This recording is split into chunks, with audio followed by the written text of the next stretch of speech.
Did you know that B-BBEE directly influences your ability to secure economic inclusion opportunities, secure contracts, and attract corporate clients, including growing your business?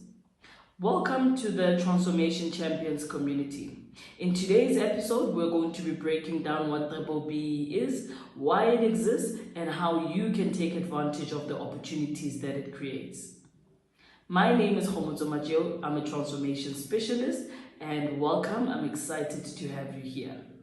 In today's episode, we're going to be covering what is B-BBEE in terms of its misconceptions, what it truly is, when was it formed, who were the key institutional contributors, and who were the people, the key individual architects behind it. And why was it formed? Because the reason why we have created such a platform is because our government and private sector, so our public and private sector, have incredible initiatives that they've created for the people in order to develop people from a skills development perspective so that they're equipped to become employees or entrepreneurs within the space. Right?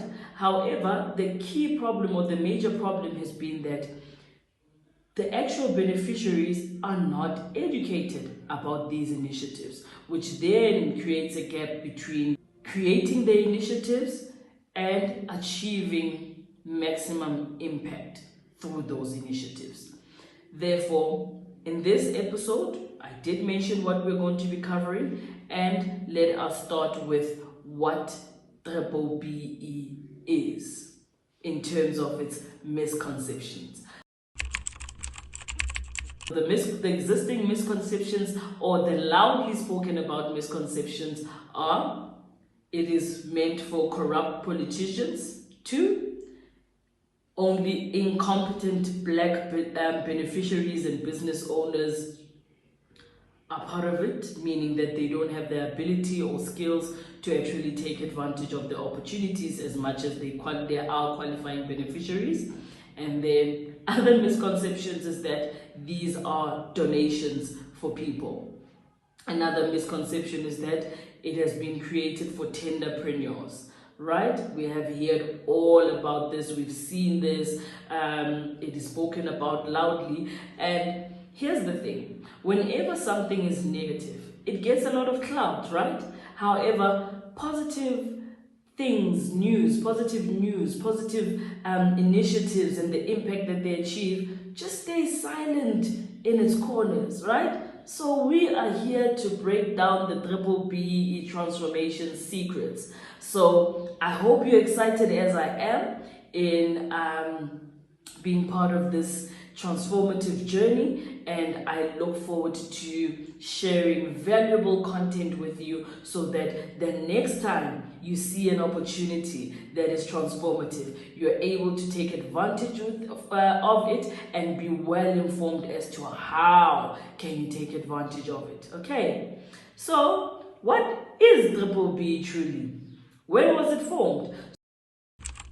So it was first introduced in 1994, and before I even start speaking about 1994 and the policy, the youth of today, 2000, may not be so familiar with the type of leadership or the governance leadership that was existing prior to 1994. So there was a lot of racial discrimination and exclusion from the economy, right? People of color, women, people living with disabilities, young people, youth were also excluded from the economy. So I just needed to give a bit of an idea on that, an imagination as to the privileges that we see today. Some and most of it come from the B-BBEE policy as well, in terms of transforming the economy, including the majority in the economy.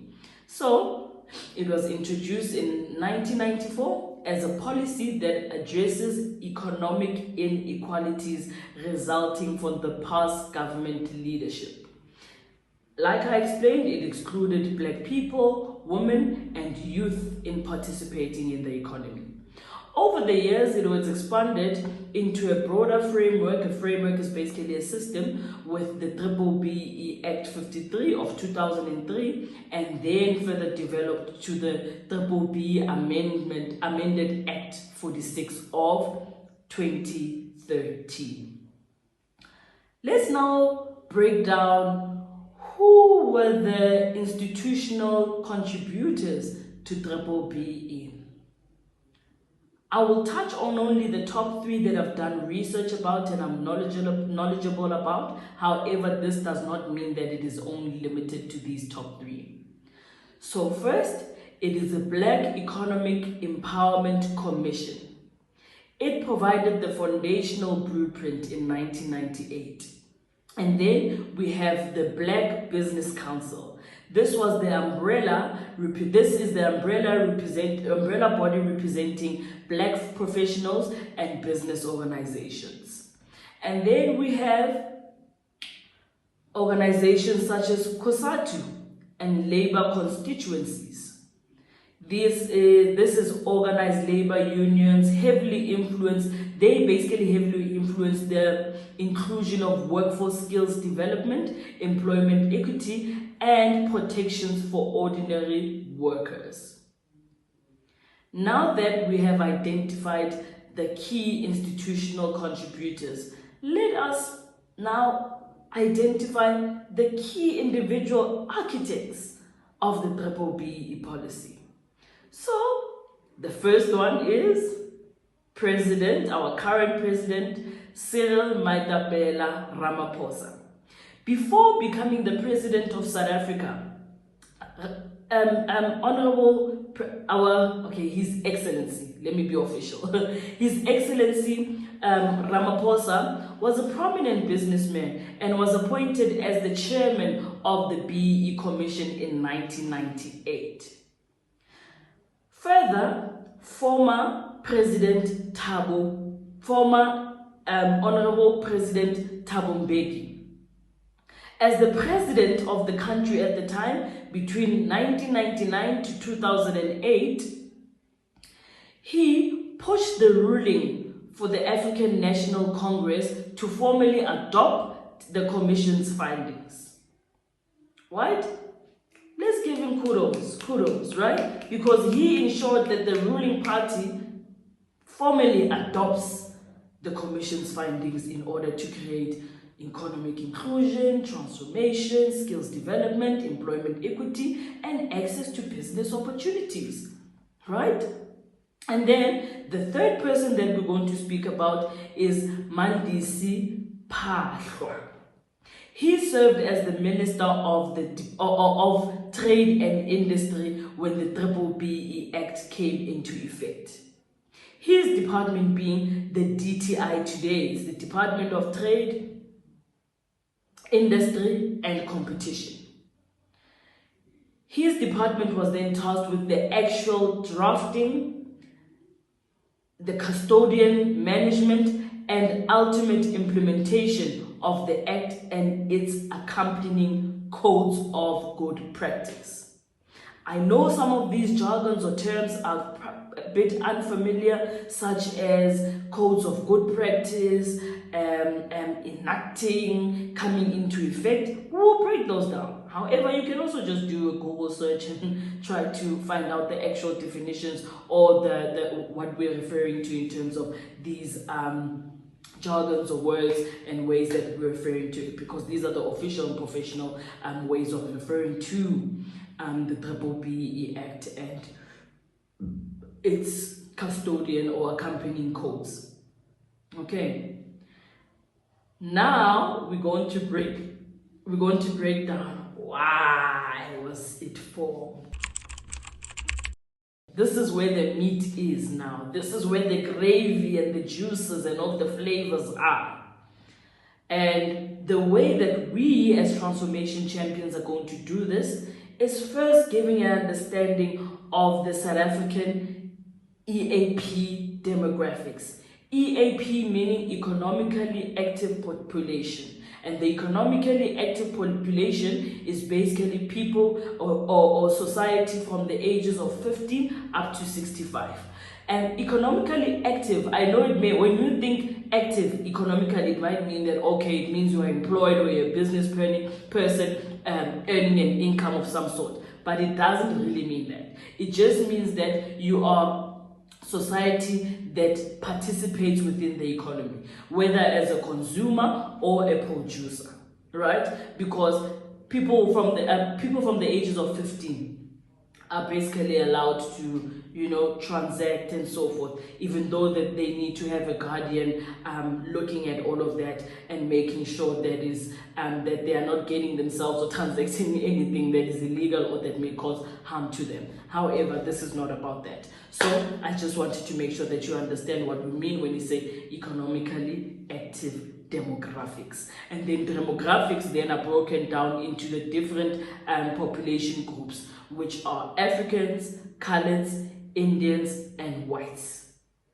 Okay, and I'm sure you haven't really heard about these demographics, but we'll break them down. They're updated annually, so we can understand what is the demographic landscape at the time. So the ones that I'm going to be referring to now were basically statistics of May 2025.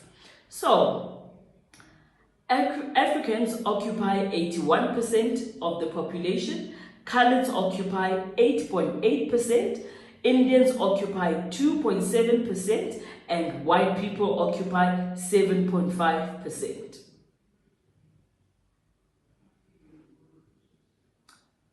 Do you believe me or not? Do you believe the numbers or not? It doesn't matter whether you believe them or not, because these are actual statistics. Go to my link in bio to actually refer to the source document that is a reliable source document that confirms these demographics. Okay. Now, and from these demographics, it is quite clear that Africans occupy the majority of the population, right?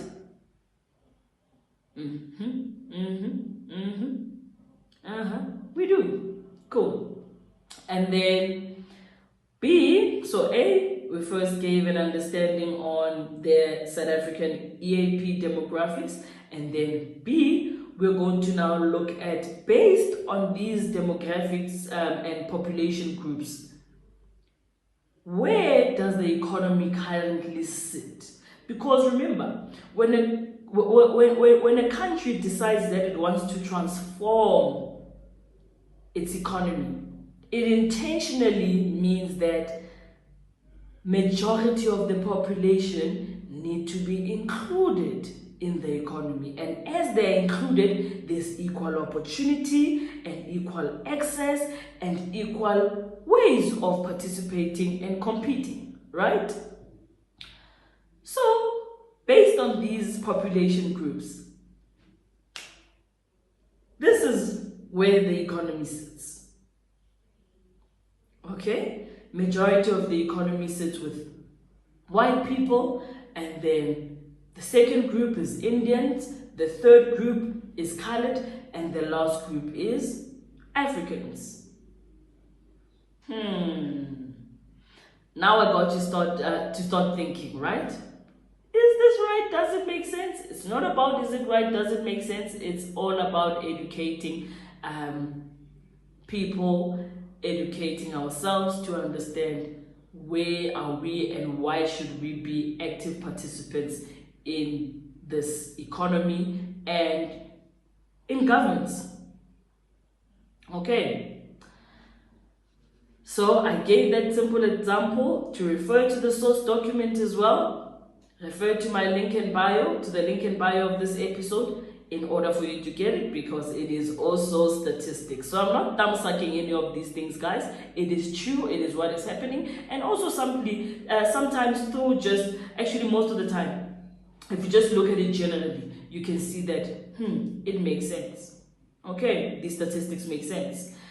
And then I'm going to give a simple, relatable example, because I believe that one of the issues that we don't get people participating in the initiatives that government provides is that the language is not relatable. So we are going to make this relatable as much as it can be. Typical example, whether you're African, colored, or Indian, or white, right? If, let's say, your family is made up of 7 individuals, out of the 7 individuals, maybe only 2 are still kids going to school, right? And then 5 are all adults above the age of 18. Okay? And out of the 5, you find that only 1 or 2 people are working. Meaning they're the ones who are responsible to buy groceries in the house, to make sure that you have electricity, they pay utilities as well, water, municipality bills, whatever it is, right? How has this experience been for you? Because why am I saying you? I can also relate. I'm an African person who has previously been disadvantaged, and I know this experience because it's part of my life experience with my own family, right? It is tough. One, it creates a lot of pressure on those individuals who are earning because one, they need to fend for the family now and they can't really focus, or it makes it challenging and impossible for them to focus on their own personal goals. Let's call it personal financial goals, whether it be saving money or funding their education or saving money to buy a house or having enough money to even buy a house, to buy a car and so forth, right? And it creates a bit of distress in the households because we feel like, it's unfair. Why am I the only one working? And the ones who are not working feel hopeless, right? So this definitely doesn't make sense. It doesn't make sense. So we need to help one another so that transformation can be achieved and then so that it does actually make sense. Based on the information that has been given in this episode, I'm sure you want to know how does it benefit society at large and why, how does B-BBEE benefit society at large and why does it still exist today?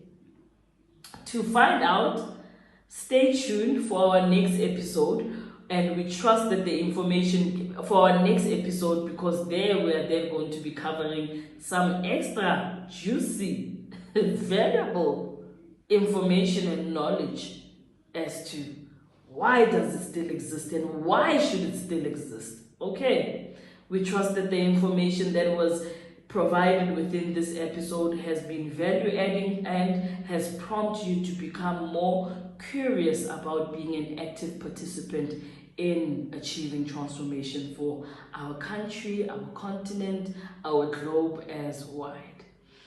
Signing out, thank you so much for joining me today. My name is Kgomotso Matjiu. I'm a transformation specialist governed by the B-BBEE policy. I'd really appreciate it if you like, subscribe, and join our community so that we can learn, grow, and transform together.